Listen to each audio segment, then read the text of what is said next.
Hey, Happy New Year, everybody. I'm coming to you today from Flagstaff, Arizona. I've been here for about a week. I've been house sitting for Uncle Mark. I don't know if you remember that video of Uncle Mark's pork butt, but that's where I'm at. And we did have some snow while I'm here. It's still snow on the ground around me. And if any of you are wondering how much snow we got, based on this Coors Light can, it looks like we got about 8 inches. Anyway, I've got an announcement to make. It's not the best one. I hope you all had a great holiday anyway. Myself, I did not.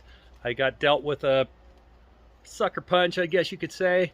So basically, without getting any details, a few of you know, but ManKitchenRecipes will be relocating soon, probably within the first month of the year. And it could bring some good opportunity, showing you how to set up a new grilling area, stuff like that. Trying to put out at least one video a week, stay active. And yeah, I mean, my New Year's hopefully will start out nice and be a better year than the way 2022 ended. Okay, so anyway, I hate to bring that kind of news to you, but in case you're wondering, when you see me in a new location, that's why.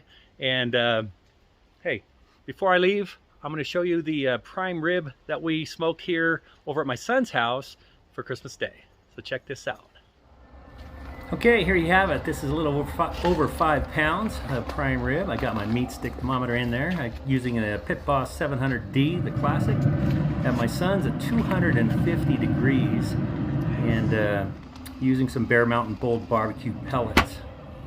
Right, so about 30 minutes in, we're adding some Hasselback potatoes. They already have olive oil on them, and we're going to sprinkle them with some kosher salt and let them cook right around or smoke right along with that prime rib. Okay. This is about 2 hours in. Just gave it a quick look, even though I have a temp probe in there. Wanted to check the potatoes. Everything looks good.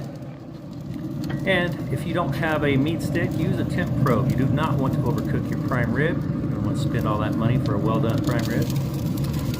Potatoes are looking good. Got some pullback on these bones right here. And we're taking this to 120 degrees internal, so when it reaches it, we'll be right back.